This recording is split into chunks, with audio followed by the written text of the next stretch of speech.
sendiri untuk melindungi konsumen muslim.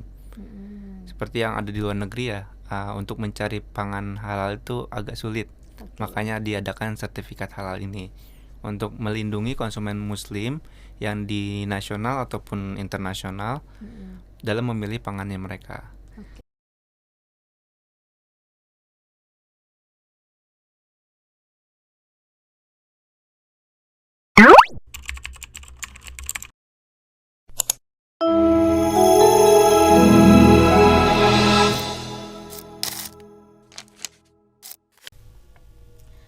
Assalamualaikum warahmatullahi wabarakatuh. Time with Aldizon.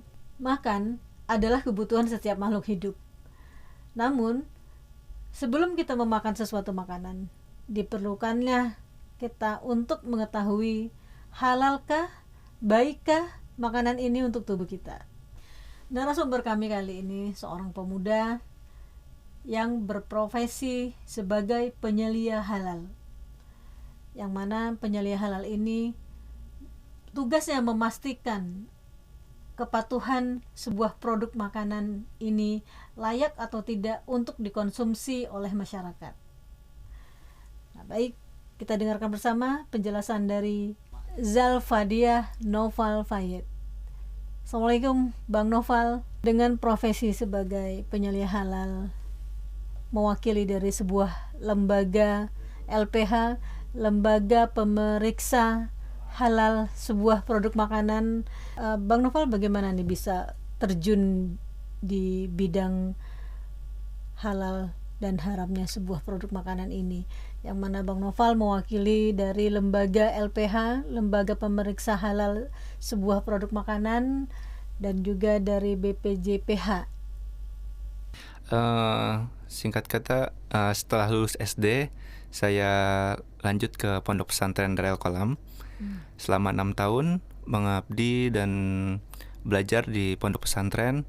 Alhamdulillah setelah pondok pesantren lulus, saya mendapatkan undangan ke IPB University di bidang ilmu teknologi pangan, yang kebetulan itu merupakan jurusan favorit di IPB.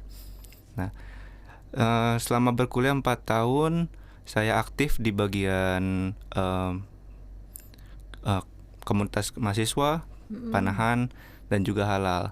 Di tingkat 3, saya berkesempatan ikut di pendamping sertifikasi halal. Nah, titik itu yang membuat saya sampai ke titik ini. Di sertifikasi pendamping halal itu, saya berusaha untuk mengenalkan bagaimana proses sertifikasi halal, bagaimana cara birokrasinya, dan bagaimana cara mengatur komunikasi dengan pelaku usaha. Nah, awal-awal mungkin bingung di pendamping halal ini. Namun saya ada kesempatan belajar ke Halal Science Center IPB, di mana itu merupakan badan yang ada di IPB untuk edukasi dan pendampingan halal. Oke, jadi untuk mengetahui bagi mahasiswa yang berminat, jadi ada jalan ya untuk memang disiapkan oleh kampus ya IPB untuk mengetahui itu semua. Kenapa bisa tertarik untuk mengetahui makanan yang halal dan tidak ini? Kesana lebih spesifik ya. Karena mungkin bidang background saya Islam dan pondok pesantren ya.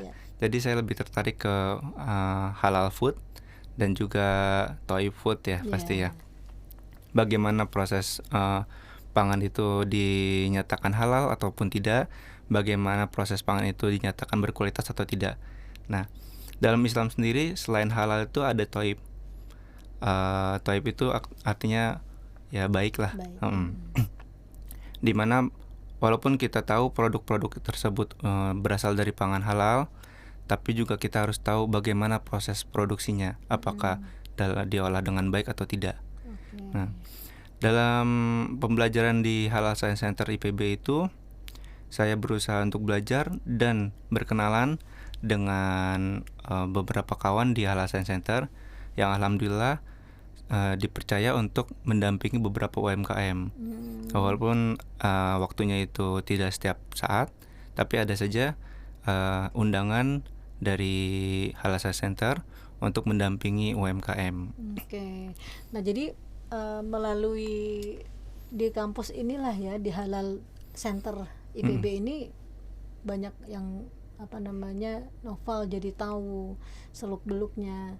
Nah, ini sebelum kita menginjak misalkan satu makanan, perlu untuk diteliti dulu nggak ini makanannya ini ketentuan-ketentuan dari Halal Center ini. Oke. Kan apalagi Bang Noval menangani beberapa UMKM kan.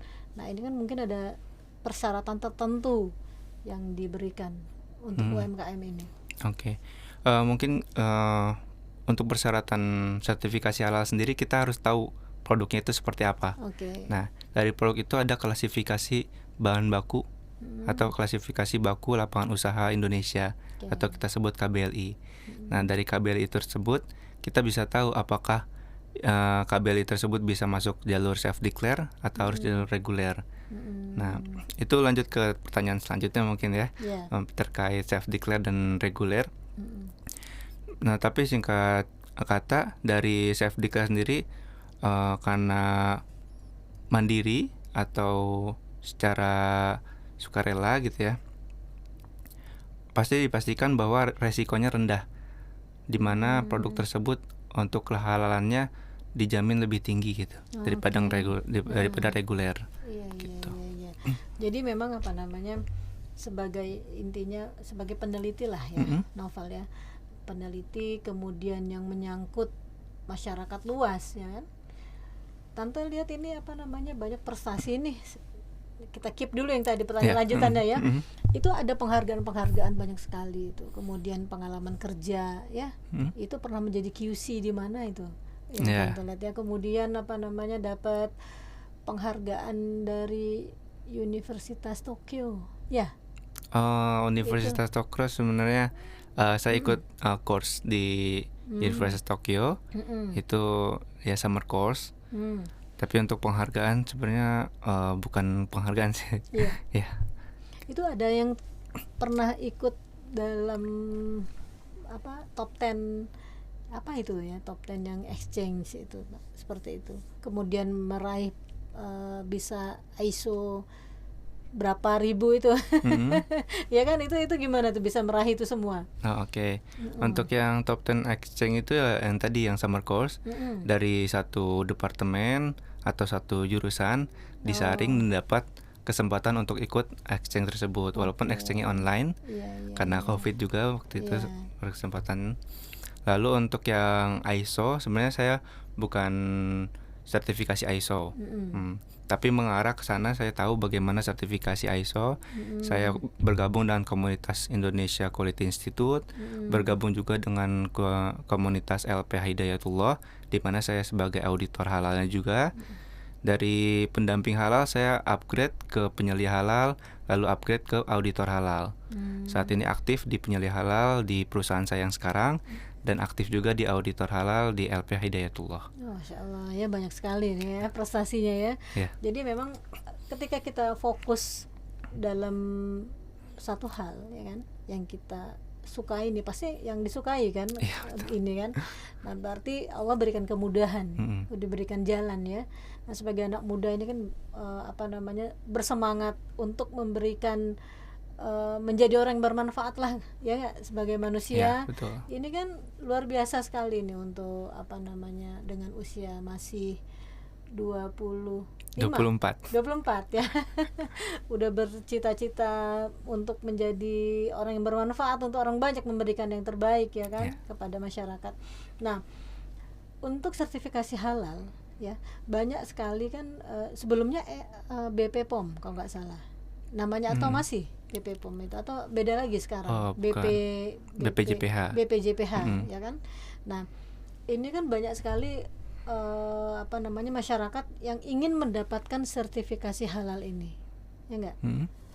Nah, ini bagaimana proses pertama untuk bisa memperoleh sertifikasi halal ini bagi UMKM ataupun restoran-restoran yang menjadi persyaratan apabila sebuah restoran ataupun makanan toko harus mempunyai sertifikasi ini.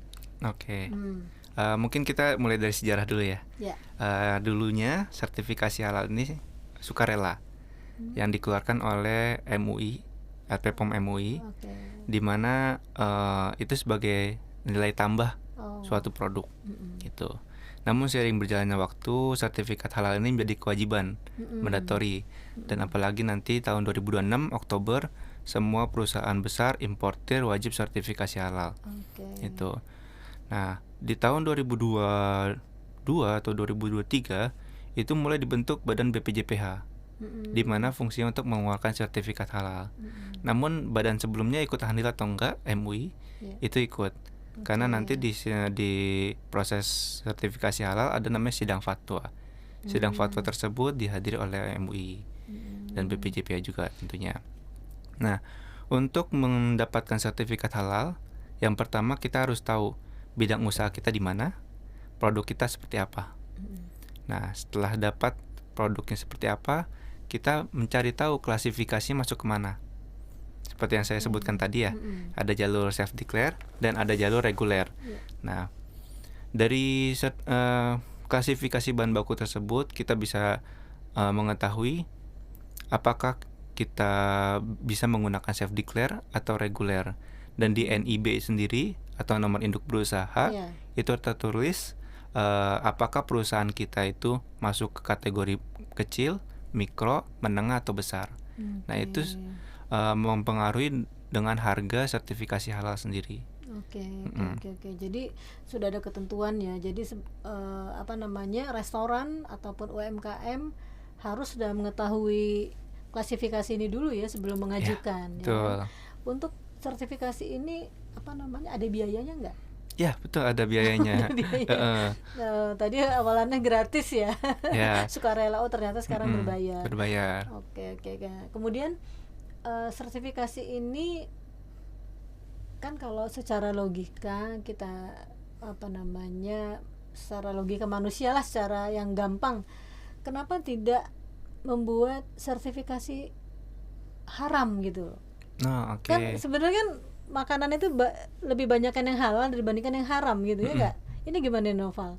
Ini pemikiran secara manusia yang padahal makanan di dunia ini Allah memberikan semuanya ini halal gitu. Kenapa nggak yang disertifikasi ini haram ini aja yang dicantumkan gitu, bukan halalnya? Gimana nih? Itu lebih ke tujuannya. Nah, tujuan sertifikat halal ini sendiri untuk melindungi konsumen muslim. Seperti yang ada di luar negeri ya, untuk mencari pangan halal itu agak sulit. Makanya diadakan sertifikat halal ini untuk melindungi konsumen muslim yang di nasional ataupun internasional dalam memilih pangannya mereka. Nah, sedangkan sertifikat haram itu tidak ada tujuannya melindungi siapa, gitu. Jadi makanya diadakannya sertifikat halal saja.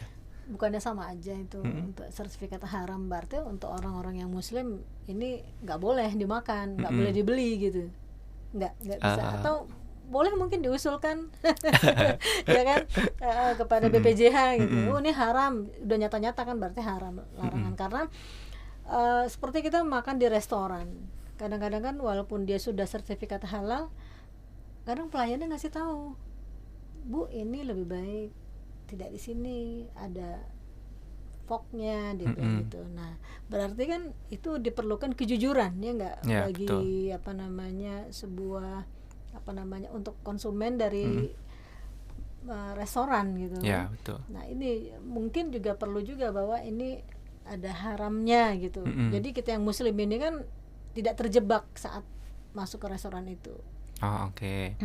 Sebenarnya untuk syarat sertifikat halal sendiri, mau di self declare maupun reguler, ada namanya surat pernyataan bebas babi. Nah, di situ kalau misalnya ada produksi babi ataupun penggunaan fasilitas yang bersama dengan babi, pasti ada surat pernyataannya yang menyatakan bahwa sudah dibersihkan secara syariat Islam. Nah, itu ada ditampilkan di perusahaan ataupun fasilitas produksinya. Nah, seharusnya dari situ konsumen juga bisa melihat. Jadi kan untuk makanan ini ya itulah, Allah sudah memerintahkan kita untuk makan makanan yang halal dan thayyib. Halal itu berarti kan kita sudah ada ketentuannya, yang dinyatakan halal ini maksudnya apa gitu. Makanan yang memang sudah Allah larang, seperti bangkai. Misalkan kambing udah meninggal, udah mati seminggu dimakan, itu kan menjadi haram, ya kan. Betul. Kemudian hewan yang bertaring itu kan dilarang dalam agama kita untuk dimakan. Darah, ya kan, habis selesai memotong sapi atau kambing, darahnya dikumpulkan kemudian dimakan, itu kan jadinya maros ya, itu kan haram bagi agama kita. Nah, ini untuk thayyib sendiri, kembali tadi sudah disampaikan pengolahan, ya kan. Pengolahan, jadi makanan sehat ini tadinya ayam ini sehat, dipotong dengan cara bagus segala macam, tapi dalam pengolahan selanjutnya ada yang menyebabkan makanan ini menjadi tidak sehat. Ini kriterianya seperti apa nih menurut Noval sendiri dari bidangnya ini? Oke. Misal dalam daging ayam ya, daging ayam sudah dipotong secara syariat Islam, sudah dinyatakan halal, namun dalam prosesnya dicampur dengan apa? Nah, pencampuran ini mungkin berasal dari bahan baku lain yang belum diketahui asal-usul jenis bahannya atau sama kandungan asalnya. Kimianya banyak gitu ya. Betul. Nah, terutama dalam minyak ya. Ada yang pakai minyak babi ataupun minyak sayur.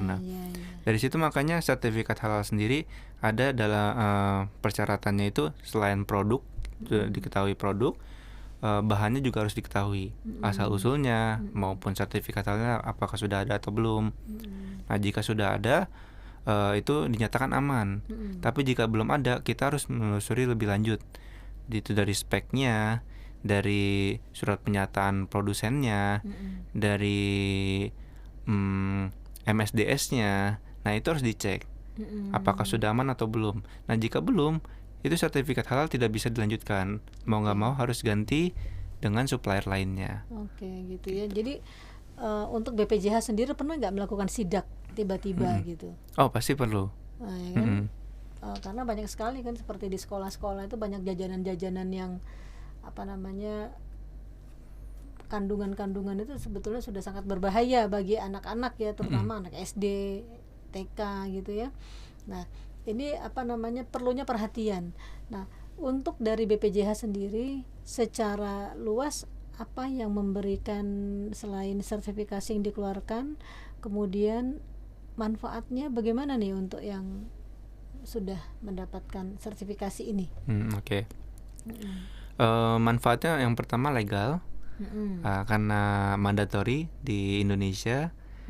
Itu legalitas perlu, terutama di pangan ya.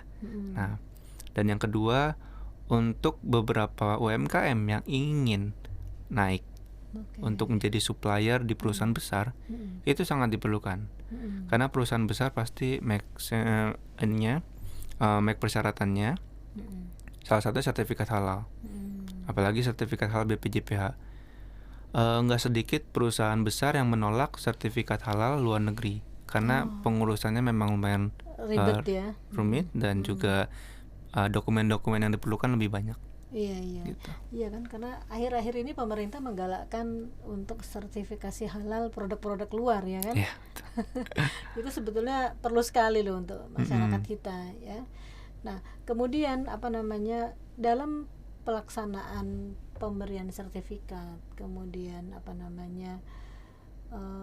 kendala-kendala yang dihadapi apa nih?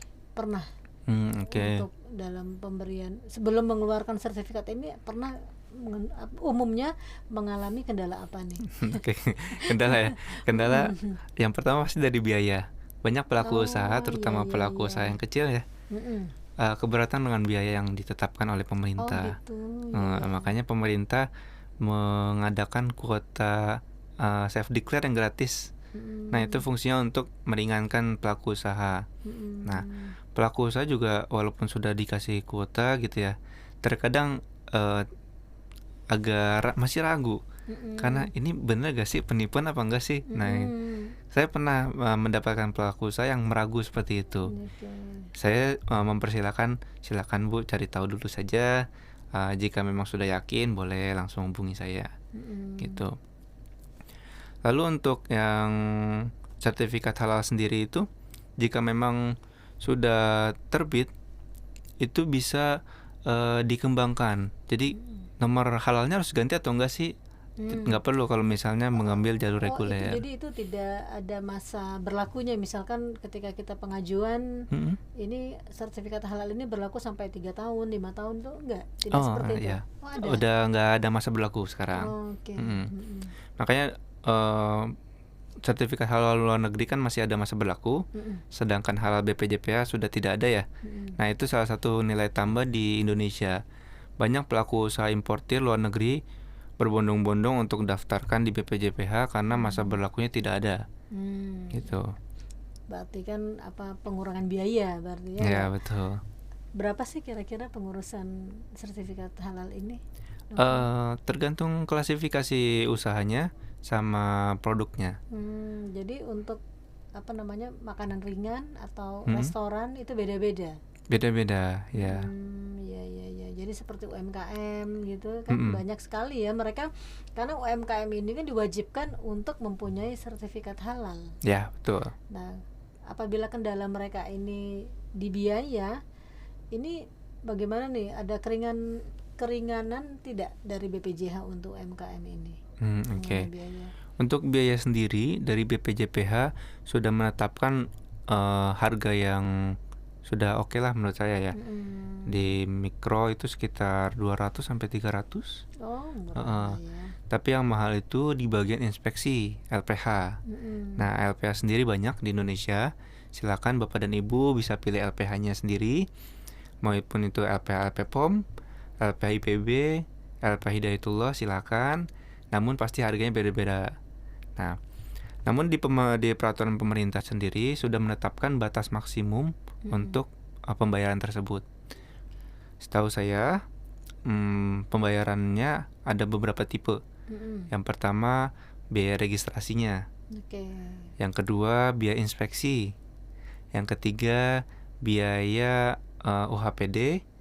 Lalu yang keempat biaya operasional. Itu beda-beda dan sudah ditetapkan oleh pemerintah. UHPD apa itu maksud? Upah harian. Upah harian. Ayo Bang Noval, ini lembaga apa saja nih yang terkait dengan sertifikasi halal ini? Oke. Nah, untuk lembaga yang terkait itu ada BPJPH yang pertama pasti ya. BPJPH, lalu MUI yang mengatur sidangnya. Lalu yang ketiga ada LPH, di mana LPH ini membantu pelaku usaha dalam proses pemeriksaannya. Nah, 3 ini yang selalu hadir di sidang fatwa nanti. Oke, gitu. Jadi mereka harus hadir ketika satu produk ini untuk layak atau tidak mendapatkan sertifikasi ini ya. Ya, betul. Seperti itu. Nah, dalam sertifikasi halal ini kan ada istilahnya self declare. Ya. Bisa dijelaskan nih, Bang, supaya masyarakat lebih paham nih, yang luas mungkin yang belum mempunyai sertifikasi halal jadi mengerti nih apa sih self declare itu. Silakan. Oke. Baik, self declare itu kalau dari BPOM itu dikategorikan resiko menengah, resiko rendah. Nah, di halal sendiri resiko rendah atau resiko menengah itu masuknya ke self declare. Nah, self declare sendiri ada 2 tipe.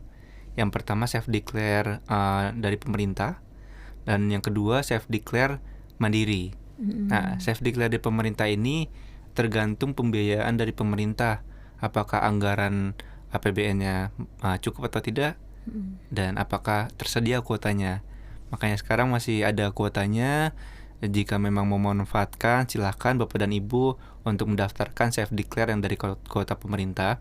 Namun jika memang sudah habis, masih bisa mendaftarkan self declare, tapi melalui self declare mandiri, di mana ada biayanya sekitar 230.000. Nah, 230.000 itu tapi harus memenuhi persyaratan self declare. Yang pertama, bahan bakunya sudah bersertifikat halal semua. Yang kedua, KBLI-nya sudah mencangkup ke KBLI self declare. Gitu. Jadi ada persyaratan tertentu nih pemirsa untuk mengajukan sebelum mendapatkan sertifikasi halal ini, ya, ya Bang gitu ya. Boleh dong info-info apa yang perlu diketahui masyarakat yang berhubungan dengan sertifikasi halal ini? Oke. Seringkali masyarakat mungkin menonton video dari YouTube untuk mengetahui bagaimana ya sertifikasi ini gitu. Betul. Saya pernah mendapatkan pelaku usaha yang dia menonton dari YouTube nih, dan ternyata udah pembayaran duluan nih untuk self declare mandiri, padahal bisa self declare yang kuota pemerintah. Nah, pada saat saya kunjungan, beliau baru tahu, oh ada yang gratis gitu ya. Padahal bisa untuk menghubungi dulu kalau misalnya masih ragu, menghubungi lembaga LP3H ataupun LPH yang terkait. Nah, apakah bisa self declare atau tidak? Nah, itu di internet sudah banyak LP apa saja, LP3H apa saja. LP3H salah satunya di HSC IPB, itu termasuk LP3H. LPH termasuk LP Hidayatullah, dan LPPOM itu termasuk LPH. Nah, jika sudah ada informasi dari LPH atau LP3H, baru bisa tentukan mau jalur mana nih. Nah, jika sudah dapat jalurnya, silakan untuk mendapatkan pendampingnya. Jika melalui self declare ya, pendampingnya mau siapa? Bisa menggunakan nama saya ataupun menggunakan nama rekan saya yang di HSC IPB ataupun LPH ataupun LP3H yang lainnya gitu. Asalkan cangkupannya masih satu provinsi gitu. Jadi saya bertugas di Provinsi Jawa Barat. Namun jika ada pelaku usaha dari Jakarta, saya arahkan di LP3H UIN biasanya. Oke, gitu ya. Jadi masing-masing provinsi sudah ada LP3H sendiri-sendiri ya? Ya, betul. Oke, jadi berarti sudah satu kemudahan yang sudah pemerintah siapkan nih untuk masyarakat pelaku usaha ya, terutama restoran-restoran, makanan-makanan ini ya. Nah, jadi dengan kemudahan ini sudah berapa banyak setiap bulannya nih restoran yang mengajukan sertifikasi ini? Umumnya nih Bang, berapa banyak nih? Oke. Untuk restoran umumnya self declare masih sedikit ya. Karena ini kan ada kafe, kan sekarang kafe kan menjamur. Nah, ini kafe juga wajib kan mendapatkan? Kafe juga wajib. Saya kemarin sempat sertifikasi self declare di kafe. Kafenya itu maksimal kan 30 produk ya untuk self declare. Untuk kafe, kedai makanan dan minuman. Nah, itu saya mensertifikasi sekitar 20 produk. Dan alhamdulillah sudah terbit sertifikat halalnya. Itu juga termasuk salah satu yang menurut saya cepat ya untuk self declare gitu. Karena biasanya self declare itu dilihat dari tingkat resikonya juga. Nah, kalau misalnya resikonya tinggi, nanti sidang fatwanya mungkin agak mundur. Jadi kita untuk mempercepat yang mudah-mudah dulu gitu. Oke. Oh, jadi ada klasifikasi sendiri ya? Ya, gitu. Berarti juga ada sinergitas dari beberapa unsur-unsur terkait dong ya? Betul. Jadi memang tidak sesimpel yang orang dicek sebentar, mungkin sebulan baru keluar halal. Betul. Tidak semudah itu ya ternyata. Tidak semudah ya. Itu. Gitu. Jadi memang mungkin perlu sosialisasi kepada masyarakat nih, info-info apa sih prosedur yang harus dimiliki apabila kita ingin mengajukan sertifikat halal ini sepertinya nih Bang. Kadang-kadang banyak masyarakat yang masih kurang paham ini bagaimana gitu. Untuk sosialisasi sendiri sering dilakukan oleh BPJPH dan juga LPH terkait ya. BPJPH setahu saya sedang membuat website untuk edukasinya, seperti LMS gitu, seperti itu. Nah, untuk sosialisasi sendiri, terkadang juga LP3H juga mengadakan sosialisasinya. Persyaratan self declare itu cukup mudah. Yang pertama kan produk ya, kita tahu produknya apa, klasifikasinya apa, list bahan bakunya termasuk sertifikat halalnya. Jika memang ada bahan baku yang belum ada sertifikat halalnya, kita cek dulu apakah bahan baku tersebut termasuk positive list atau tidak.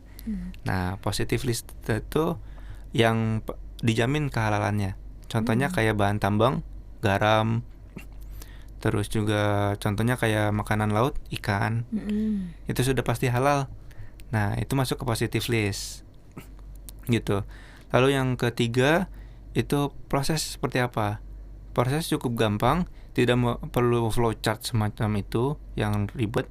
cukup jabarkan saja bagaimana prosesnya dalam bentuk narasi atau cerita. Gitu ya. Jadi memang perlu persiapan ya. Pelaku usaha ini harus mempunyai persiapan dan memahami dulu nih. Jangan saya mau bikin makanan ini, karena sekarang pemerintah kan mempunyai aturan ya, bagi pelaku usaha harus mempunyai izin. Ya, betul. Kan? Harus punya izin. Nah, untuk ke pelosok-pelosok, bagaimana usaha yang sudah dilakukan pemerintah? Pengecekan kah yang pernah dilakukan, atau bagaimana nih untuk penjual-penjual yang di pinggir jalan seperti itu tuh gimana tuh, Bang? Oke. Untuk penjual-penjual keliling itu sudah bisa masuk self declare. Namun memang masih kurang aware dari pelaku usaha ya, karena masih ragu yang tadi saya sebutkan. Harganya mahal atau enggak? Terus ini penipuan atau enggak gitu ya. Nah, mungkin kalau misalnya Bapak dan Ibu mendengarkan podcast ini, bisa langsung cari tahu tentang LP3H atau menghubungi saya untuk informasi-informasi sertifikat self declare ya. Lalu jika memang dibutuhkan untuk konsultasi, silakan menghubungi LP3H atau pendamping yang terkait. Insya Allah free kalau misalnya konsultasi ya. Adakah ketentuan atau pengawasan kepada penjual-penjual yang dilakukan oleh pemerintah nih secara umum deh? Ada nggak? Oke. Mungkin pengawasan dari BPJPA masih ke perusahaan-perusahaan besar ya. Karena dari SDM-nya sendiri masih kurang. Tidak seperti BPOM yang melakukan sidak ke berbagai perusahaan ya. Karena pengawasan yang kurang itu, kita mengandalkan dari laporan masyarakat sekitar. Apakah sudah sertifikat halal atau belum? Kalau belum, mau gak disertifikat halal atau tidak gitu. Ya pasti semuanya ada jalan. Kalau misalnya pelaku usaha tersebut mau untuk melanjutkan usahanya, mau gak mau ya sertifikat halal saja gitu. Biayanya juga gak terlalu mahal gitu. Ya kan, kita untuk makanan halal ini kan perlu sekali, karena makanan apabila yang tidak halal masuk ke dalam tubuh ini kan 40 hari kalau udah menjadi daging ya. Itu bagaimana gitu kan, sudah ada ketentuan dalam agama kita ya seperti itu. Nah, inilah perlu pengawasan yang bekerja sama ya kan, di beberapa unsur-unsur terkait, baik masyarakat maupun pemerintah ya kan. Apabila ada penjual yang sudah tidak masuk dalam ketentuan-ketentuan makanan halal ini kan bisa dilaporkan ya enggak, seperti betul. Itu berarti untuk LP3H tadi menunggu laporan dulu atau bagaimana, atau menunggu sidak dulu dari MUI atau BPOM atau laporan masyarakat dulu, atau bagaimana nih untuk LP3H sendiri? Saat ini sistemnya mungkin belum terlalu bagus ya, masih tahap pengembangan. Whistleblowing sistemnya belum ada, pelaporan juga belum ada. Saat ini kita berfokus masih ke konsultasi bagi pelaku usaha yang mau sertifikat halal saja itu dulu, sama pengembangan website. Nah, mungkin selanjutnya bisa dibuat whistleblowing system seperti BPOM ya. Jika ada pelanggaran atau yang tidak memenuhi kriteria halal, itu bisa dilaporkan. Nah kan, karena dalam pengawasan ini mendapatkan sertifikat ini tidak berkala ya, untuk dicek ulang oleh BPOM ataupun BPPJH ini. Jadi misalkan saya usaha ayam ya, mungkin ketika dalam pengecekan pertama untuk mendapatkan sertifikat ini, saya berusaha yang terbaik lah supaya lolos dalam penilaian ini. Nah, dalam proses bertahun-tahun mungkin ya siapa tahu kan dalam pelaksanaannya si penjual ini mereka menggunakan bahan-bahan yang tadi yang dilarang ini. Nah, ini bagaimana untuk pengecekan ulangannya? Apa ada ketentuan-ketentuan yang harus diketahui atau pengawasan secara berkala gitu? Sepertinya kayak perlu deh. Karena apalagi tadi kan berlakunya sertifikat halal ini sepanjang lama gitu ya kan, seperti itu nih Bang. Jadi untuk pengawasan sendiri saat ini mungkin masih berlaku yang sertifikat reguler. Sertifikat reguler kan menggunakan LPH ya, di mana LPH tersebut meminta laporan tiap tahunnya. Apakah ada perubahan komposisi atau tidak. Nah itu jika memang ada perubahan harus dilaporkan. Jika tidak ada ya aman-aman saja gitu. Untuk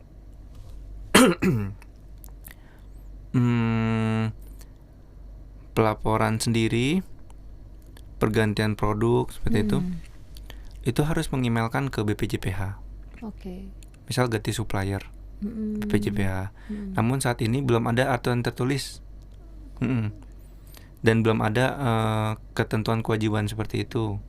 Apakah nantinya diberlakukan atau tidak itu tergantung nanti BPJPH bagaimana. Gitu ya, kita berharapnya sih ada pengecekan berkala ya supaya ini benar-benar nggak nih ini satu produk ini sesuai dengan aturan yang sudah ditentukan oleh pemerintah. Khawatirnya kan pertamanya bagus, kemudian dalam pelaksanaan hari-hari sudah bercampur dengan zat-zat yang mungkin yang dilarang tadi.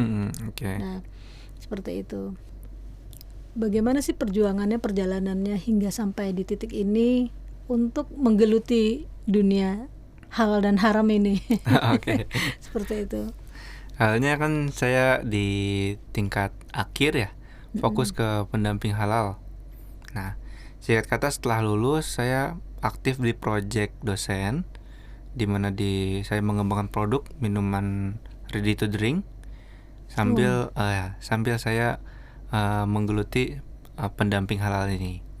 Nah, singkat kata setelah proyek selesai, saya masuk ke bagian quality control di suatu perusahaan, di mana saya fokus ke pengecekan produk.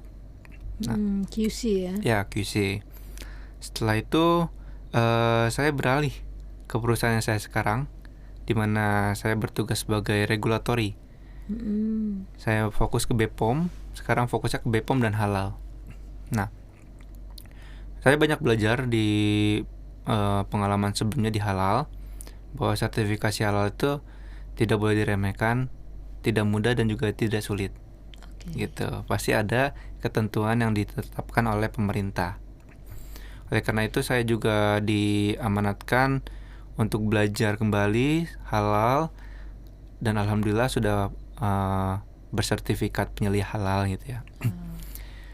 Nah, di sertifikat penyelih halal tersebut saya banyak belajar tentang bagaimana penelusuran produk, penelusuran bahan, bagaimana SOP yang harus diterapkan dan sebagainya. Dan saya menerapkan hal tersebut ke perusahaan saya sekarang. Dan insya Allah di bulan Desember nanti saya akan melakukan audit di Malaysia, perusahaan pabrik grup ya, grup holding gitu. Ya semoga lancar nanti di Malaysia.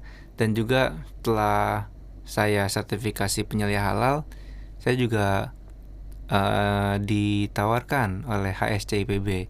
Kebetulan HSCIPB juga bergerak di bidang LP3H dan edukasi ya.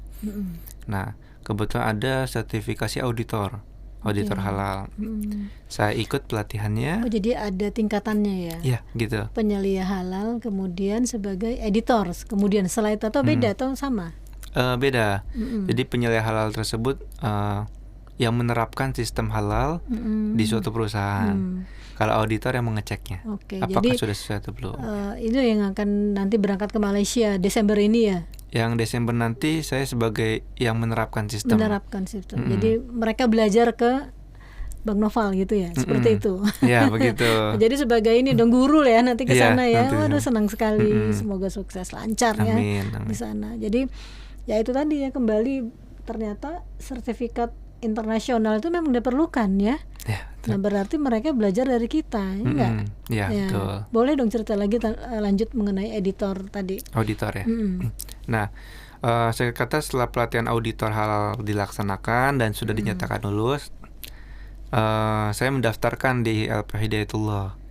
Dan alhamdulillah sudah masuk di jajaran LP Hidayatullah sebagai auditor, di mana saya sudah masuk. LPH Hidayatullah ini bentukan dari pemerintah atau swasta atau secara independen gitu? Swasta. Swasta. Ya.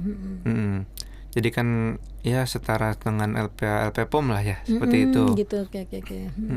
Bedanya LP POM ya memang dari negara, gitu.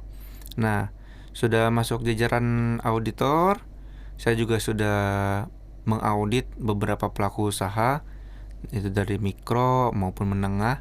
Untuk yang besar saya belum, karena masih tahun pertama sebagai auditor ya. Nah, dari pengalaman yang saya dapat sebagai auditor, saya berkenalan dengan auditor senior dan menanyakan bagaimana sih cara audit di perusahaan besar itu, apa saja belajar dengan senior ya. Critical pointnya pasti beda. Betul. Mikro, menengah maupun besar gitu. Mungkin di mikro bisa sehari full cukup gitu. Tapi kalau besar mungkin bisa sampai 2 hari, 3 hari gitu. Itu pengecekannya. Jadi secara detail ya. Berarti betul. Ke pabrik langsung ya. Ya, ke pabrik langsung. Tempat produksinya. Oke. Ya, jadi untuk menjadi seorang sebutannya apa nih, penyelia atau apa nih sertifikat halal ini orangnya kalau dalam dunia LP3H ini? Oke. Dalam dunia halal sendiri ada banyak ya sebutannya, ada penyelia halal, ada auditor halal, ada juru sembelih halal. Juru sembelih halal. Juru sembelih. Ya. Oh.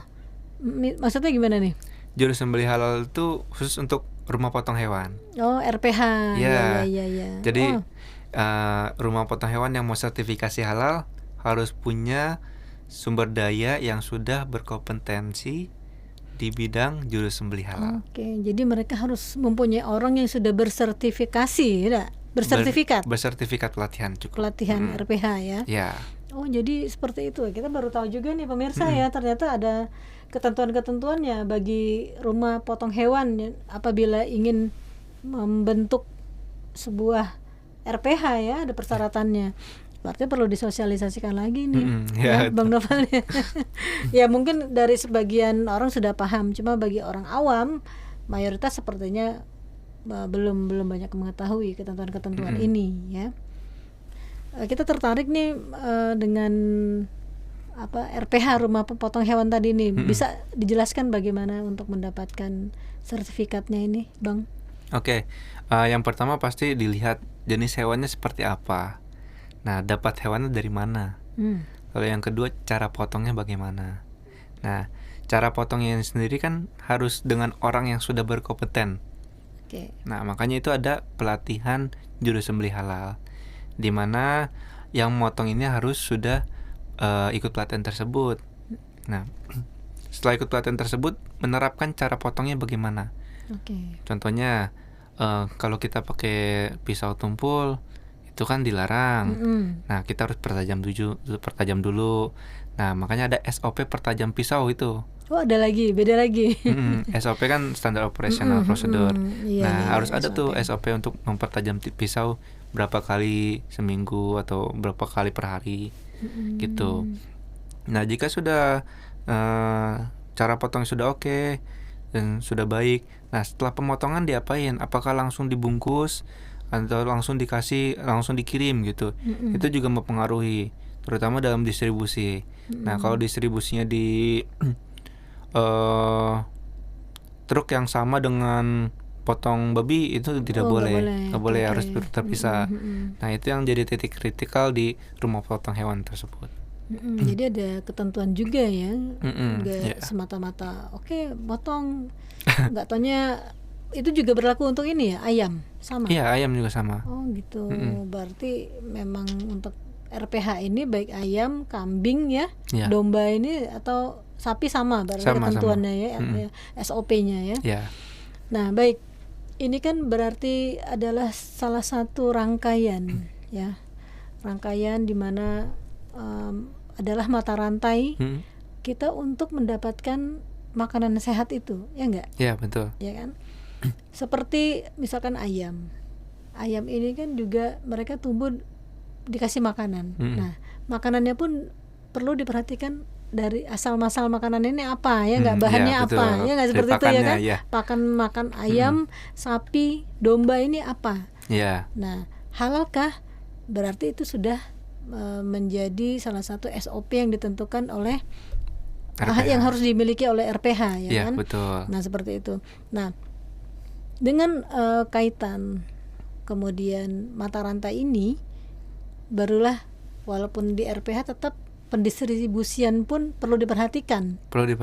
Nah, entah itu kita kan nggak tahu nih dalam truk itu atau dalam mobil ini gabungan dengan apa, dengan hewan apa, ya seperti yang disampaikan, misalkan sapi, ayam digabung dengan babi, langsung dikirim ke pasar, pendistribusiannya langsung dikirim ke pasar. Nah, ini kan perlu diawasi RPH ini, ya enggak? Ya, betul. Nah, ini bagaimana dari pihak LP3H dalam pengawasan seperti ini, adakah seperti itu?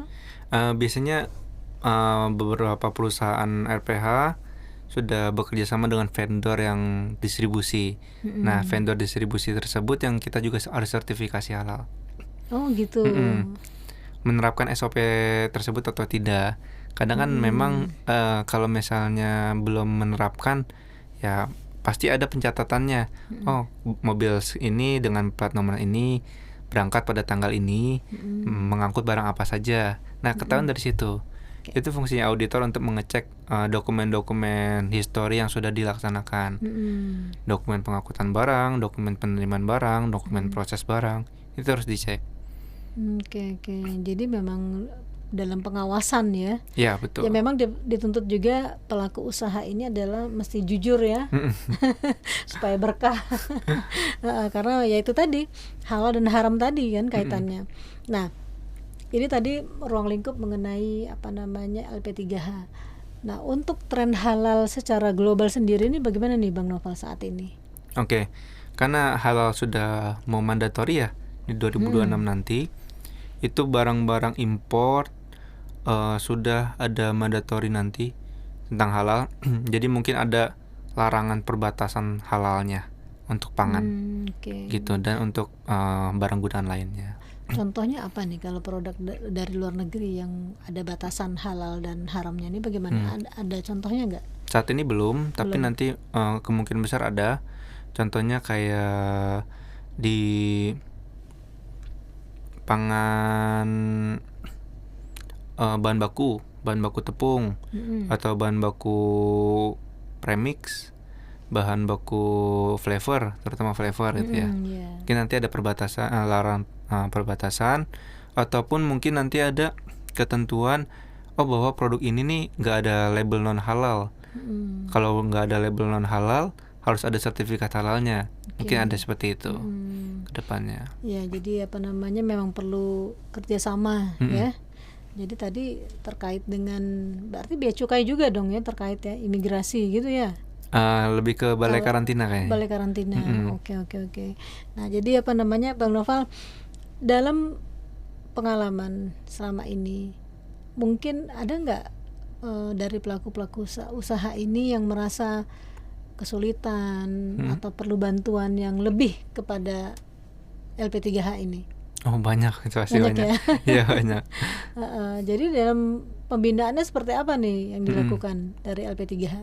Saat ini pembinaan masih seperti membuat webinar LP3H ya. Silakan Bapak dan Ibu misalnya butuh informasi scoring media sosial LP3H ataupun website LP3H. Siapa tahu ada webinar yang masih disediakan oleh LP3 tersebut ya. Iya. Jauh ini masih seputar itu saja sih. Belum ada seperti kayak acara festival dan sebagainya, itu belum ada.